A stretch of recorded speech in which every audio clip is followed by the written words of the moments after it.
¿Qué tal? ¿Cómo está? Yo soy el Casta. Volvemos a las recomendaciones de Netflix para este noviembre de 2018. Este es el volumen 1. Las películas que les recomiendo son Good Will Hunting y The Haunting of Hill House. Así pues, es el momento que hablemos de cine.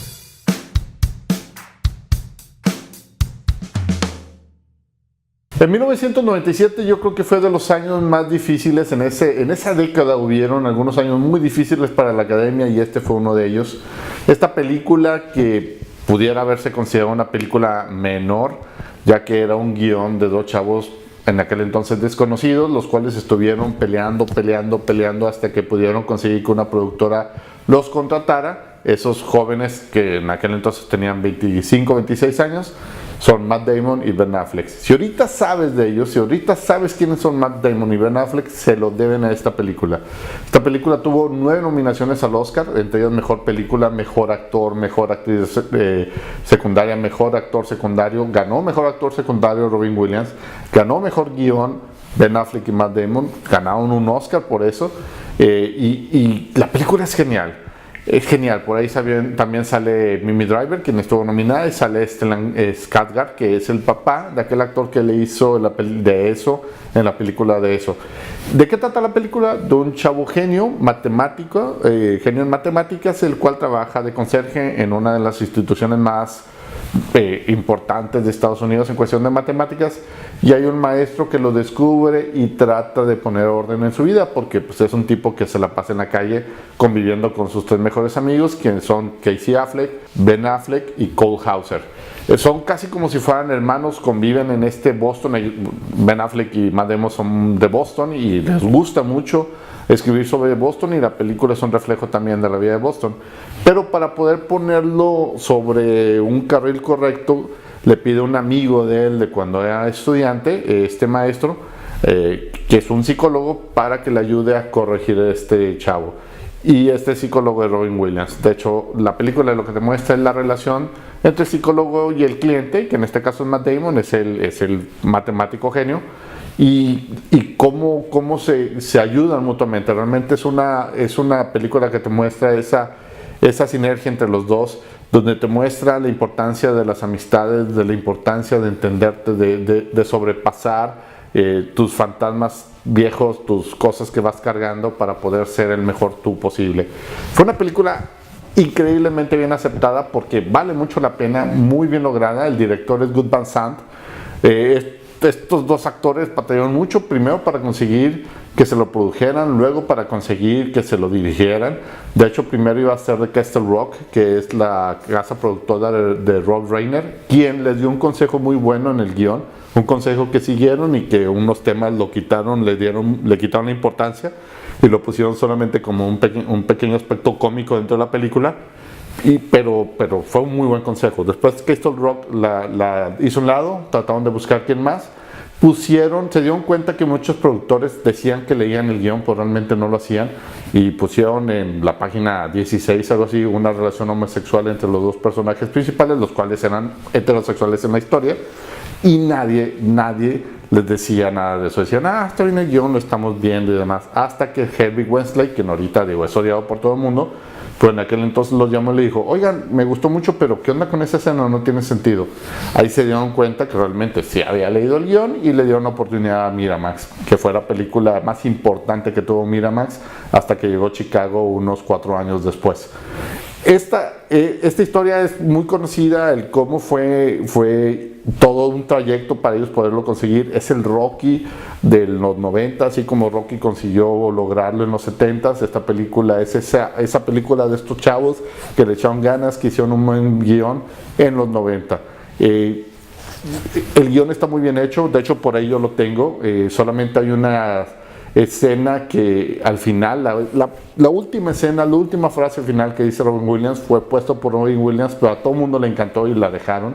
Es muy buena frase la que dice, Y también se cuenta que Casey Affleck casi inventó todas sus líneas, pero estaban mejor. Hasta ellos mismos aceptan que estaban mejor las líneas que estaba diciendo el hermano de Ben Affleck que lo que le habían escrito para ese personaje.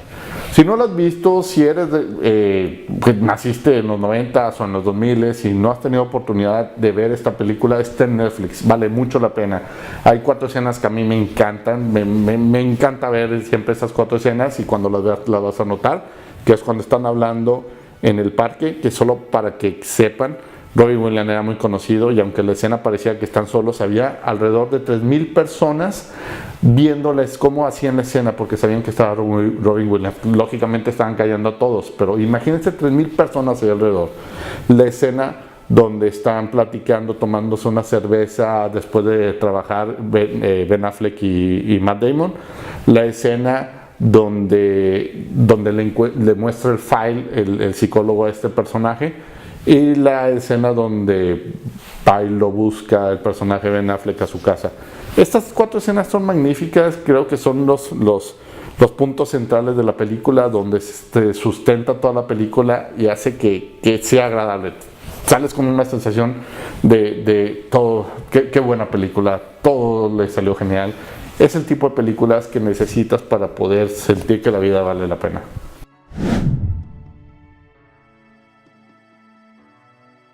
La siguiente recomendación es la serie de terror de Netflix, The Haunting of Hill House. Esta serie de 10 capítulos que todo el mundo ha hablado de ellas, algunos para bien, algunos para mal. En general, a mí me gustó mucho. La disfruté bastante al final del día, y ahorita explico por qué al final del día. Sí tiene sus detalles, aún de manera bastante extraña, aunque la historia en sí está cerrada. O sea, entiendes qué pasó con la historia, y cada uno de los personajes, se podría decir que sus historias están cerradas. Hay muchos aspectos que dejaron abiertos, muchas explicaciones, que ya cuando te terminas de verlo y te pones a pensar un poco de, a ver, ¿y qué pasó con esto? ¿Y qué pasó con aquello? Te das cuenta que hay muchas cosas que no quedaron bien cerradas, muchos fantasmas que ocurren dentro de la escena. Hay muchos fantasmas, hay escenas que ni sabes que hay fantasmas ahí puestos, donde muchos de ellos no te explican quiénes son o por qué están ahí o por qué se les aparecen. De hecho, yo creo que si todos los fantasmas, si todas las explicaciones de los fantasmas hubieran sido explicados como fue explicado el fantasma de la mujer con el cuello roto que veía una de los personajes cuando niño, qué bárbaro, hubiera sido genial. Me hubiera encantado ver esa serie con ese tipo de explicaciones. El cómo explican ese fantasma es impresionante. Es de lo mejor que he visto en una serie de terror o una película de terror. Me encantó. Eso lo ves, no recuerdo si en el 4º o 5º capítulo, pero es increíble la manera en cómo lo muestran. Algo bastante interesante es que el director Flanagan, el cual ha hecho películas de terror antes de esta serie, como Oculus, por mencionar algunas, ya había trabajado con la mayoría de los actores, que quienes salen en la película: sale la hermosísima Carla Gugino, sale Timothy Hutton como el esposo de ella, cuando viejo, sale Henry Thomas como el esposo de ella cuando joven. Henry Thomas, aquel niño de E.T., el extraterrestre, que al verlo me di cuenta de 2 cosas. Una, cómo ha envejecido. Él y Timothy Hutton han envejecido cañón, pero bueno, es de mi edad, más o menos, ese tipo, un poco más grande que yo. Pero otra cosa, cómo se parecen ellos dos, es increíble. Timothy Hutton y este cuate tienen un parecido increíble. Lo único que hicieron fue ponerle pupilentes azules y luego se los fueron degradando a que fueran grises para que parecieran los ojos de Timothy Hutton, los cuales son grises, pero es impresionante. Casi toda la historia está contada por uno de los personajes que en teoría escribió un libro de lo que estás viendo, que es el personaje de Michelle Hussman, quienes lo han visto en Game of Thrones. Es uno de los personajes de Game of Thrones, este actor, que aquí tiene un rol importante. Es uno de los hijos de esta familia. Estamos hablando de 4 hijos, que estás viendo lo que les sucedió de niños y los que les sucedió de grandes. De niños, por ejemplo, también sale esta Makina Grace, la cual me encanta, esa actriz, además muy muy buena. Y estás viendo puro flashback o historias de cada uno de ellos, qué fue lo que pasó, qué es las repercusiones que tiene en un futuro, y cada uno de los capítulos casi te están contando de una parte de la familia de qué es lo que está sucediendo con ellos. Algo bastante interesante, el primer capítulo me tardé como 5 días en verlo.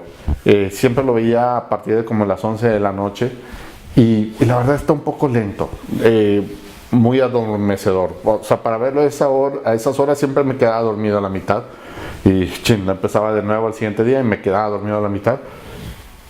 Pero realmente está aburrido. O sea, el primer capítulo no le haya mucho sentido. El segundo ya empieza a mejorar un poco. A partir del tercero, wow, empieza bastante bien.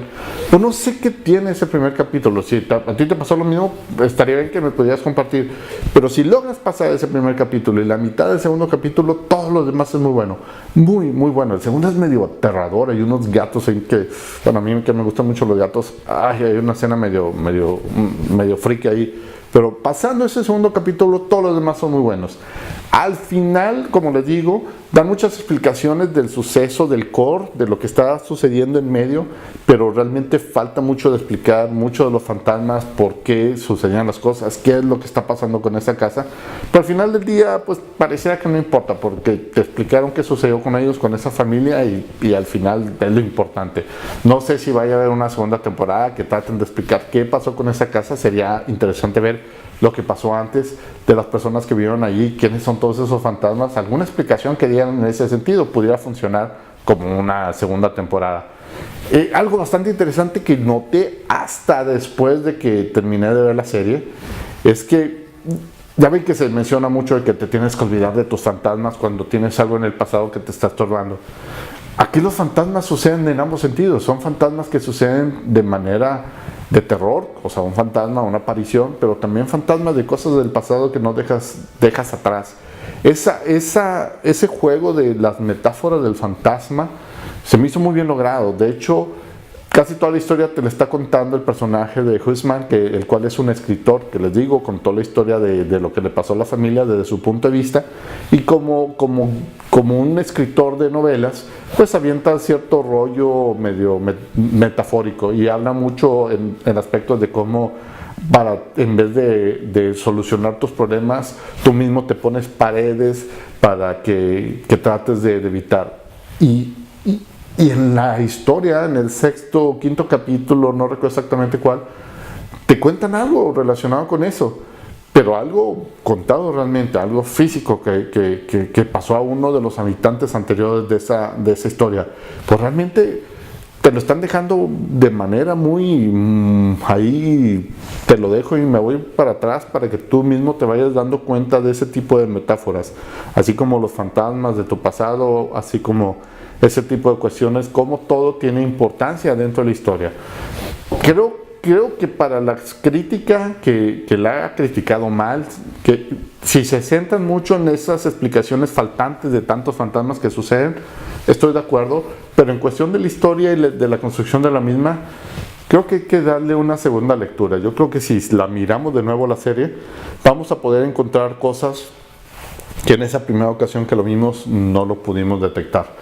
Vale mucho la pena, les digo, los primeros 2 capítulos son los más difíciles de digerir, pero una vez que terminas de verlo, lo demás es bueno, muy bueno, te saca muy buenos sustos y al final entiendes qué es lo que está pasando.